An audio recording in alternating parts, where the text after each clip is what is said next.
आज हम इंट्राजेल टैंक के डिजाइन और उसके निर्माण से जुड़ी कुछ अहम बातों पर थोड़ी गहराई से चर्चा करेंगे। जी। हमारे पास कुछ तकनीकी दस्तावेज हैं।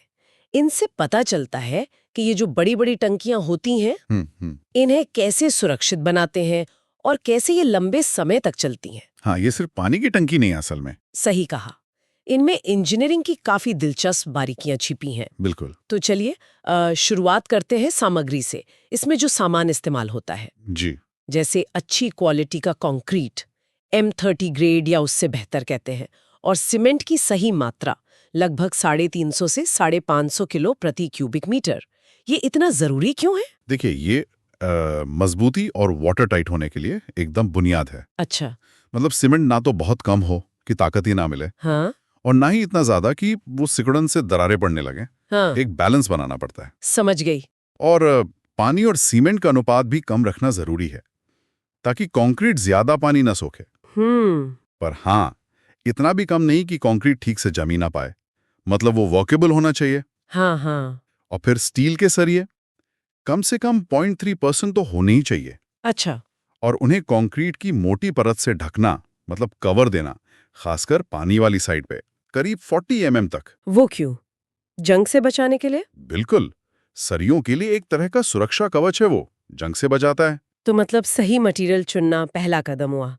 इसके बाद डिजाइन आता है, और सुना है कि लक्ष्य होता है क्रैक फ्री डिजाइन, मतलब बिना दरारों वाला। हाँ बिल्कुल। ये कैसे पक्का करते हैं?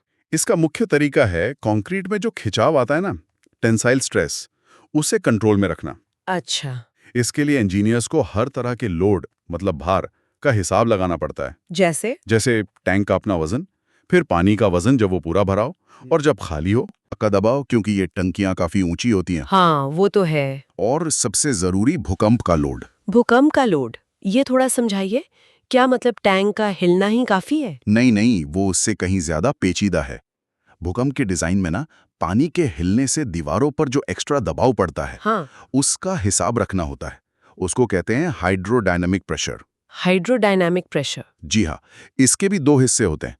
एक इम्पल्सिव, मतलब जब पानी टैंक के साथ साथ एक तरह से ठोस चीज की तरह हिलता है। अच्छा। और दूसरा कन्वेक्टिव, जब पानी टैंक के अंदर उछलता है, जैसे बाल्टी में पानी हिलाते हैं ना। हाँ हाँ हाँ। उसको स्लॉशिंग कहते हैं। और ये स्लॉशिंग तब और बढ़ जाती है जब टैंक आधा भरा हो। अरे, आधा भरा होने पर ज्यादा? जी हाँ।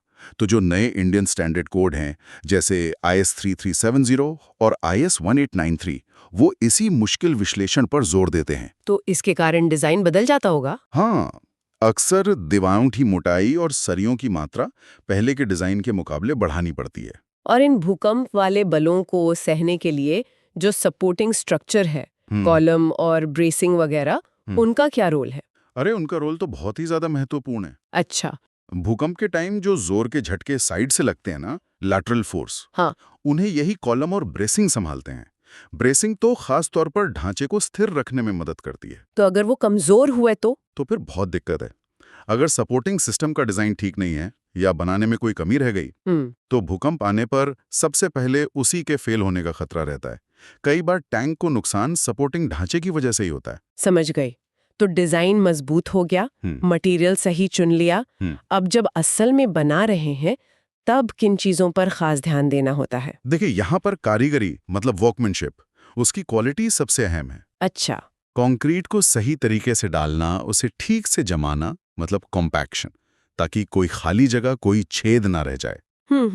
और सरियों को उनकी बिल्कुल सही जगह पे लगाना। और वो जो कंस्ट्रक्शन जॉइंट्स होते हैं जहां काम रुकता है? हाँ, कंस्ट्रक्शन जॉइंट्स कोशिश करनी चाहिए कि वो कम से कम हो। और अगर हो तो? और जहां जरूरी हो वहां वाटर स्टॉप्स लगाने चाहिए।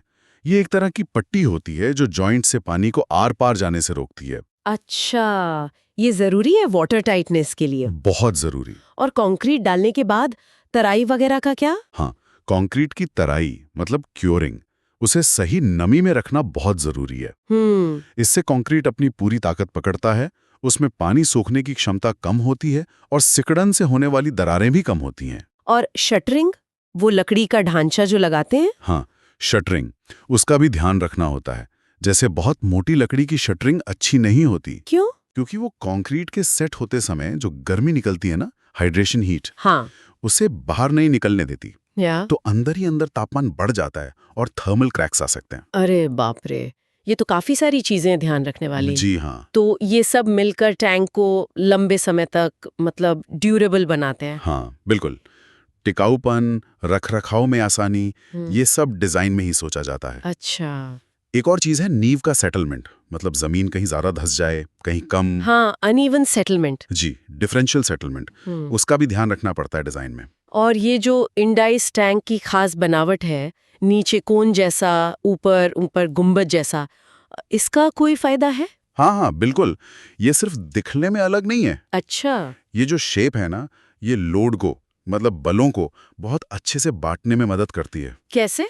जैसे नीचे का जो कोनिकल स्लैब है और नीचे वाला जो डोम है, गुंबद, हाँ, उनसे जो हॉरिजॉन्टल थ्रस्ट, मतलब क्षैतिज धक्का आता है, वो एक दूसरे को काफी हद तक बैलेंस कर देता है। अच्छा, इससे नीचे की जो रिंग बीम होती है, उस पर जोर कम पड़ता है।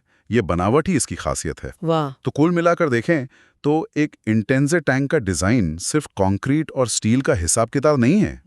ये तो भौतिकी, मटेरियल साइंस, सिविल इंजीनियरिंग और एक तरह की दूरदर्शिता का जटिल मिश्रण है। सही बात है। खासकर तब जब हमें पानी जैसी साधारण सी लगने वाली चीज को इतनी ऊंचाई पर, और वो भी भूकंप जैसी अप्रत्याशित ताकतों से सुरक्षित रखना हो। बिल्कुल, ये सोचने पर मजबूर करता है कि हमारे आसपास जो ये सब आधुनिक इंफ्रास्ट्रक्चर है, जी उसे बनाने में कितनी अदृश्य चुनौतियां होती होंगी और कैसे इंजीनियर लगातार नई चीजें खोजते रहते हैं, उन चीजों के लिए जिन्हें हम शायद रोज देखते हैं पर सोचते नहीं उनके बारे में। हाँ बिल्कुल, उन चीजों के लिए जिन्हें हम अक्सर फॉर ग्रांटेड ले लेते हैं।